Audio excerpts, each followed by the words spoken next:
Menabur bakti tiada ada batasannya, tidak pula mengenal waktu dan ketika.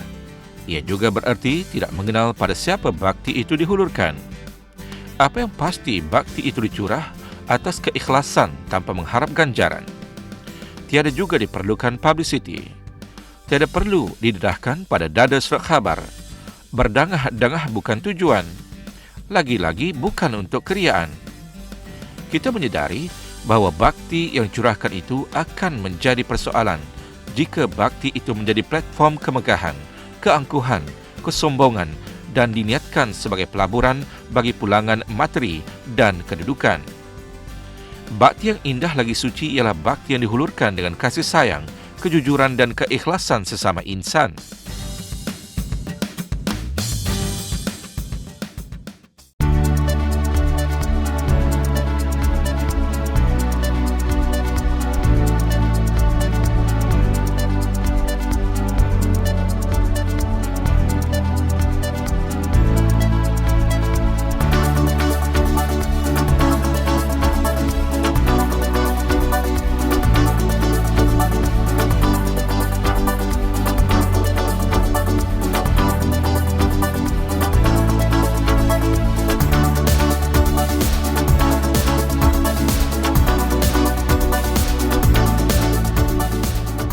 Ramai yang terpanggil atau sedia menyedari bahawa adalah menjadi tugas suci untuk membantu golongan yang memerlukan bantuan.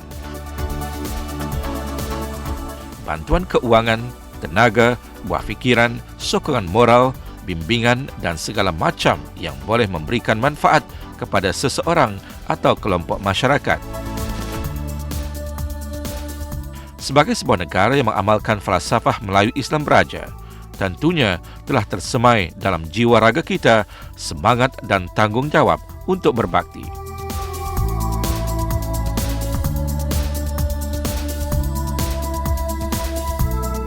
Berbakti dalam konteks bernegara ialah berbakti kepada negara, bangsa, agama, sesama warga, hinggakan kepada lingkungan dan melindungi harta benda yang disediakan oleh kerajaan.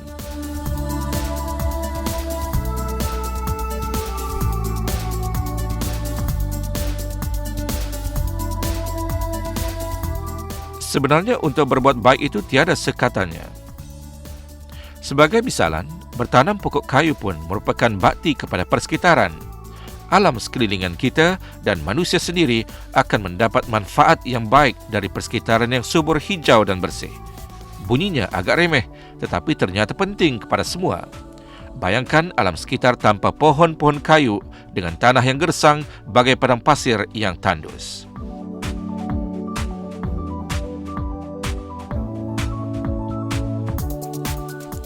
Dalam konteks bermasyarakat, berbakti adalah satu amalan yang terpuji dan ia sememangnya dianjurkan oleh agama.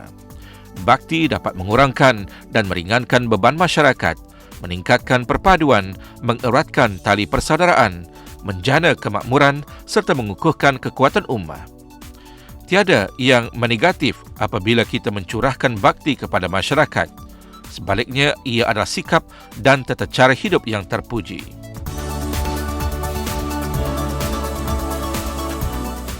Untuk menyemai kesedaran tanggungjawab kepada masyarakat, usaha perlu dibuat oleh pihak-pihak yang berwajib pada peringkat seawal-awal lagi di kalangan kanak-kanak yang masih berada di bangku sekolah hinggalah mereka mencapai ke peringkat dewasa. Ia bukan sekadar untuk dikempenkan pada hari tertentu. Malahan ianya adalah amalan setiap waktu sepanjang hayat dan bukannya pada hari berkempen.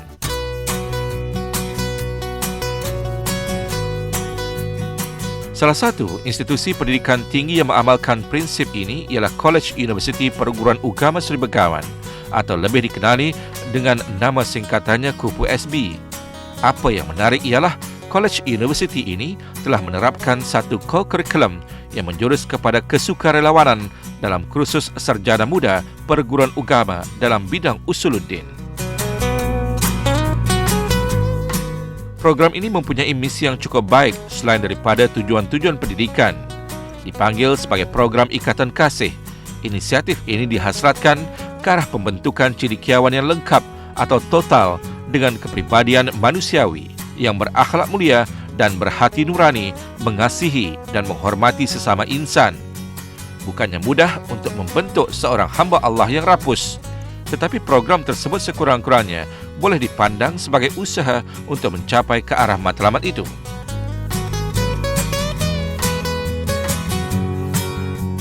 Program ini sesuai dengan falsafah Kupu SB, iaitu usaha berterusan bagi pembinaan umat bermaruah berasaskan keupayaan sistem pendidikan perguruan dalam menjana tradisi pengajaran-pengajaran formal dan non-formal untuk melahirkan pendidik dan pemimpin bertakwa menerusi pemaduan tenaga pendidik yang berwibawa, berakhlak mulia, berbudaya, ilmu yang tinggi dan kesediaan masyarakatnya untuk dibimbing bagi mendapat keberkatan, keredaan dan keampunan Allah Subhanahu wa taala.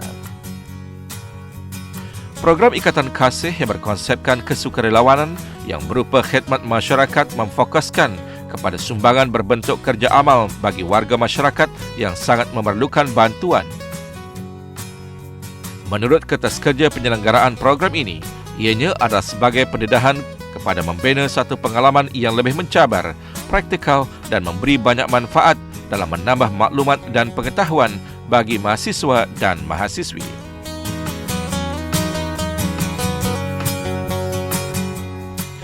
Dalam program ini, seramai 30 mahasiswa dan mahasiswi terlibat sama. Semasa perhimpunan, mereka diberikan penjelasan tentang program yang akan diungkayahkan, termasuklah apa yang akan dicapai apabila ia dilaksanakan nanti. Perkara-perkara yang akan digarap melaluinya ialah pendidikan, dakwah, kepimpinan dan bergotong royong dan kemasyarakatan.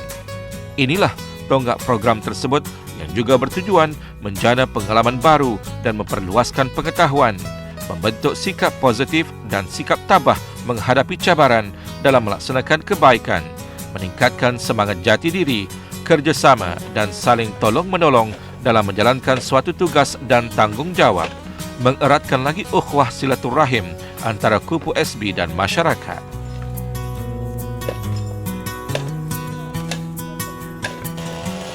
Sasaran projek ini ialah satu keluarga yang serba-serbi memerlukan perhatian pihak yang berwajib. Keluarga yang dimaksudkan ialah keluarga Dayang Rosidah binti Dullah, seorang ibu tunggal yang mempunyai 7 orang anak. Ketujuh-tujuh orang anak ini berada di bawah tanggungannya, tinggal dan makan minum serta membesar di bawah satu bumbung rumah yang menjadi perhatian mereka yang berhati mulia untuk memberikan bantuan.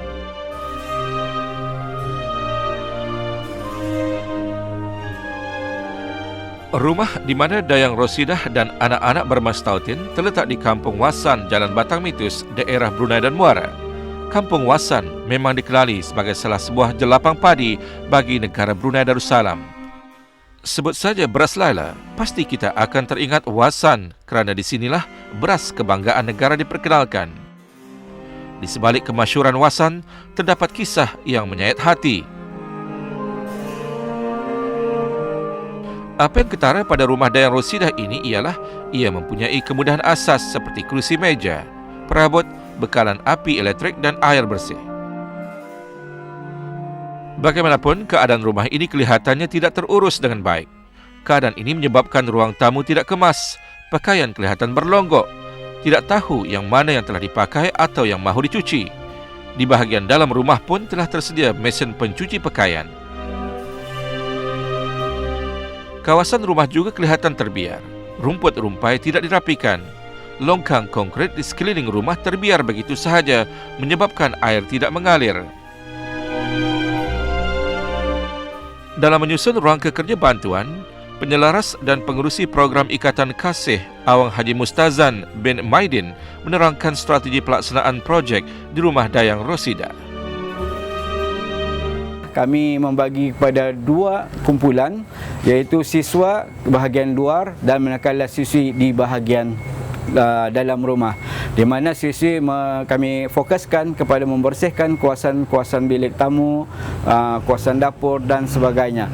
Manakala siswa menumpukan ke bahagian luar, di mana kami melihat di sana perlunya kebersihan dalam aliran longkang. Jadinya alhamdulillah kami berkesempatan tadi untuk mendalamkan dan membersihkan longkang-longkang tersebut dan bergotong royong mengutip sampah yang ada di sini. Dan alhamdulillah, insya-Allah program ini bukan saja cukup di sini, malahan kami adalah merupakan kumpulan yang pertama daripada pengambilan 14 ini. Jadinya insya-Allah ada 3 kumpulan lagi akan menyusul, dan dengan aktiviti-aktiviti tersendiri. Dan dalam projek ini juga kami sempat memberi sumbangan, tidaklah seberapa banyak, tapi alhamdulillah lah, semoga sumbangan yang kami berikan itu dapat memberi manfaat kepada tuan rumah ini, insya-Allah. Kehadiran mahasiswa dan mahasiswi ini telah dapat mengubah keadaan dalam rumah dan luar rumah kepada suasana yang menyenangkan. Seperti yang dihasratkan oleh program ini, para mahasiswa dan mahasiswi telah menerapkan kefahaman di kalangan anak-anak Dayang Rosidah bahawa kesihatan dan kebersihan itu adalah sebahagian daripada iman dan ianya adalah dituntut oleh agama Islam. Adalah diharapkan melalui program ini, keluarga Dayang Rosidah dan anak-anak akan dapat meneruskan keadaan kebersihan yang telah ditunjukkan oleh para sukarelawan ini. Adalah diharapkan suasana rumah yang baik akan memberikan ketenangan untuk membolehkan mereka hidup selesa dan membesar menjadi remaja yang memahami nilai kehidupan yang sempurna.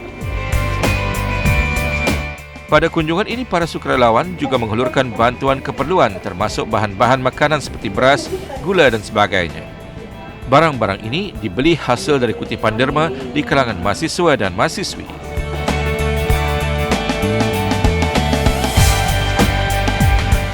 Program ini juga melibatkan pihak Majlis Kesejahteraan Masyarakat atau MKM. Salah seorang wakil majlis ini yang turut mengambil bahagian ialah Awang Haji Hasbullah bin Awang Damin. Menurut beliau, pihaknya telah menyediakan senarai mereka yang benar-benar layak menerima bantuan daripada pihak-pihak yang bersedia memberikan sumbangan. Kebetulan juga keluarga Dayang Rosidah adalah sasaran MKM, terutamanya dalam memberikan peluang pendidikan kepada anak-anaknya yang masih kecil agar masa depan mereka akan terjamin. Awang Haji Hasbullah seterusnya menyambut baik kerjasama yang terjalin antara MKM dan Kupu SB dalam membantu Dayang Rosidah dan anak-anak beliau.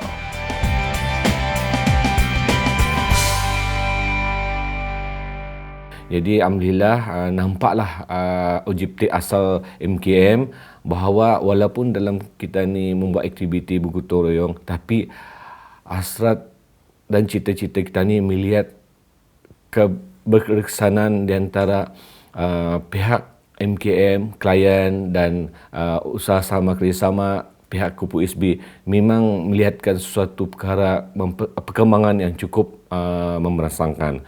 Jadi sesuatu yang telah melibatkan semua pihak itu cukup menunjukkan bahawa aktiviti tersebut memang berjaya. Klien MKM yang dibantu bersama dengan Kupu SB ini memang keluarga yang dalam senarai golongan sangat-sangat memerlukan dari segi bantuan, artinya bantuan sara hidup, dan lebih-lebih lagi keluarga tersebut memang masih dalam proses perguntungan di antara keluarga masing-masing, artinya dibiarkan macam itu saja. Jadi usaha-usaha di antara kedua belah pihak dan MKM sedang berusaha memperjuangkan hak sebagai keluarga tersebut untuk beliau artinya bebas daripada keadaan yang apa yang dialaminya masa ini. Jadi masa ini masih dalam proses legal klinik. Jadi insya-Allah mudahan ia dipermudahkan. Jadi apa yang dapat MKM bantu mengenai dengan keluarga tersebut, perancangan melihat anak-anak yang masih orang badamitan. Jadi di sanalah kekuatan MKM, semangat MKM memperjuangkan hak-hak anak-anak tersebut untuk dapat bersekolah, seperti contohnya dalam keadaan keluarga yang cukup sejahtera ataupun bahagia. Itulah yang diperjuangkan MKM terhadap keluarga tersebut. Masyarakat umum tidak ingin melihat anak-anak ini mempunyai masa depan yang malam. Ini bererti masyarakat umum dengan sendirinya merasakan terpanggil untuk melakukan sesuatu demi membebaskan anak-anak dayang rosidah ataupun siapa saja anak-anak bangsa yang terperangkap dalam gejala sosial.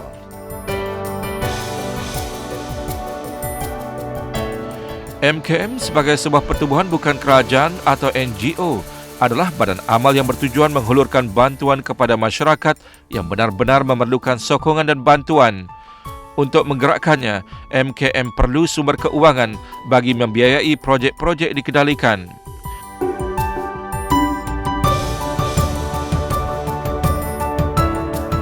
Antara usaha MKM untuk menambahkan dananya ialah dengan menerbitkan dan menjual buku-buku masakan. Buku yang berjudul Rasa dan Warna telah mendapat pengiktirafan dunia dengan mendapat anugerah The Best in the World pada Gourmet Cookbook Award tahun 2012. Menurut Awang Yusof bin Halim, seorang ahli jawatan kuasa tertinggi MKM, usaha menerbitkan buku ini bukan sahaja untuk mempromosikan masakan Brunei, tetapi dari hasil jualannya bertujuan bagi membantu mereka yang susah. MKM telah mengukayahkan penerbitan sebuah buku yang bernama Rasa dan Warna. Rasa dan Warna ni adalah buku resepi. Masakan-masakan bukan kebanyakannya masakan-masakan Brunei dan juga masakan-masakan ASEAN. Yang resepi-resepi ini diadakan ataupun diberikan oleh ahli-ahli MKM sendiri, mereka-mereka yang ingin membantu MKM dan juga daripada embassy-embassy di Brunei. Resepi-resepi ini dibukukan dan dijual dengan naskah RM35. Print yang pertama itu di mana semua profit setelah ditolak, semua keuntungan setelah ditolak kos perbelanjaan buku itu adalah untuk kegiatan bantuan kebajikan. Ya. Dan pada tahun pertama tu, iaitu 2 tahun lepas, setelah kami menerbitkan buku ini telah menarik perhatian satu badan international yang memberi penganugerahan kepada buku-buku yang dipikirkan baik untuk mendapatkan World Award. Ini badan international ni adalah di Paris, di France. Dan buku MKM Rasa dan Warna telah mendapat hadiah pertama seluruh dunia.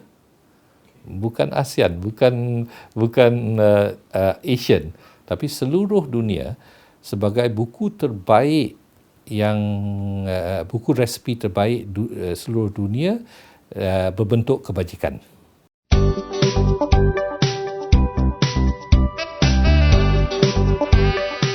Jalinan kerjasama College Universiti Perguruan Agama Seri Begawan dan Majlis Kesejahteraan dalam melaksanakan projek amal dalam konteks ini membantu seorang ibu tunggal bersama 7 anak adalah merupakan inisiatif yang terpuji. Sebelum ini MKM juga pernah bergabung dengan institusi-institusi pendidikan yang lain bagi tujuan yang sama. Awang Haji Hasbullah menerangkan. Jadi sebelum ini memang diakui bukan saja institusi pendidikan tinggi contohnya Kupu SB yang bersama-sama ingin melaksanakan segala apa juga tanggungjawab kesedawanan, pihak UNISA pun pernah membuat rancangan yang sama, pihak Universiti Brunei Darussalam dan pusat-pusat pendidikan tinggi seperti Pusat Tingkatan 6. Jadi semua perkara tersebut dapat merangsang dan semangat para belia-belia yang dahagakan sesuatu perkara yang boleh mendatangkan faedah kepada kedua-dua pihak. Jadi memang Asrat MKM mau melihat mengenai dengan perkembangan yang cukup positif buat belia-belia yang ingin menyalurkan baik hikmat ataupun tenaga kepada perkara yang cukup berfaedah ini.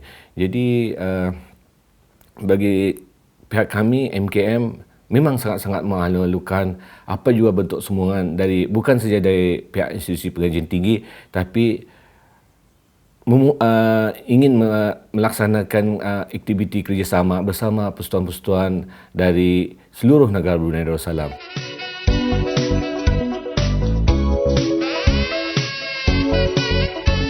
Perkara bergotong royong ini atau dalam bahasa Brunei yang jarang disebut-sebut sekarang iaitu memucang-mucang bukanlah perkara baru. Ia merupakan satu warisan dan ada pada orang-orang Brunei sendiri. Kita tidak camah mata, kita ringan tangan. Inilah ranting-ranting dari cabang semangat kekitaan orang-orang Brunei.